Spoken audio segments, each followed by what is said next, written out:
Hi, family. I'm going to hop right into my content. Cheryl Underwood has finally made it to the bottom. She has proven to be a butter biscuit, bump dancing, boot licking, Aunt Jemima, bonnet wearing heifer. The powers that be love to see us weak. We should all be on our knees, begging and crying for acceptance. We should all be afraid to fight back. We must not say anything that will hurt Ken's or Barbie's feelings. Let's just sit our chocolate asses on public television and be humiliated and disrespected. Let's be helpless and cry because we don't know how to defend ourselves. But if we do defend ourselves, we will be seen as black and angry. I have no problem with being seen as black and angry because I am black and angry. If you're living in the United States and you're black and not angry, then there's something seriously wrong with you. Cheryl Underwood is a disappointment, a well-trained robot, and will do anything to make a dollar. What's really sad about her is that she really believes that she has friends on that show. I wasn't even angry at the racist pink woman that punked her. I was more so mad at Sheryl for sitting her raggedy ass there and allowing it to happen. I worked at a job before and I had to let them speak to me disrespectfully in order to keep my job. It was very stressful. I would go home and be highly pissed every day. I finally stood up for myself and reported it to HR. Of course, HR made my black ass the villain, and the pink guy that I reported to HR, he was seen as the good guy. They reversed the shit as if I was the bad person for reporting the pink guy. We Nubian people face this treatment every day in the workplace. You know what it's called? It's called racism. We have to decide that no job is worth our pride and respect. We have to stop taking mistreatment in the workplace and in the world as a whole. Stop being afraid to be black, people. Stop being afraid to be yourself.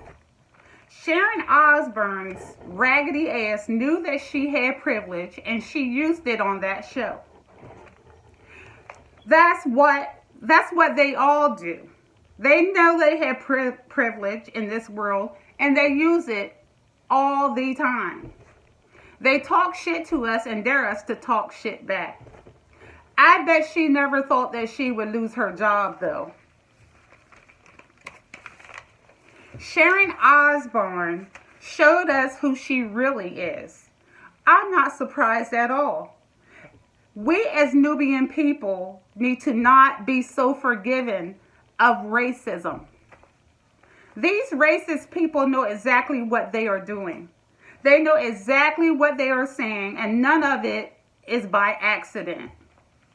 Too often, we as Nubian people will step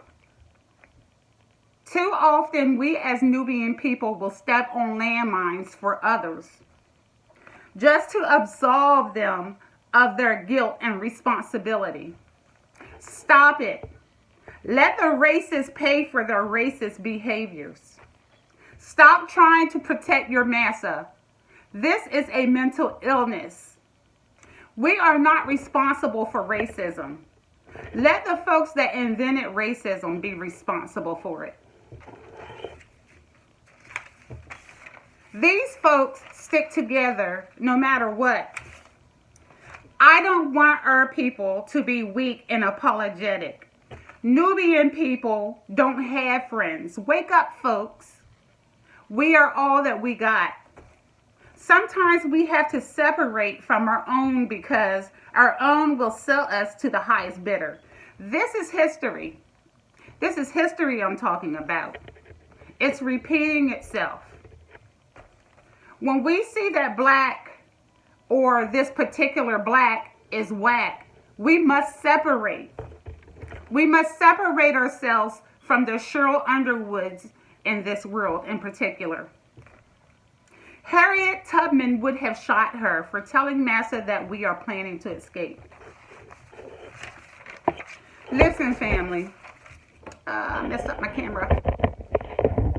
Listen, I'm aware that we sometimes have to swallow our pride to keep a pink job. I've done it myself before. But we have to draw the line at some point. And especially when we are on TV being viewed by millions of people. Being a chocolate slave for an audience is not cute. We are capable of working for ourselves and creating jobs for our own. Stop being dependent upon our oppressors. Do not allow yourself to be a Cheryl Underwood or a Steve Harvey. We are royalty.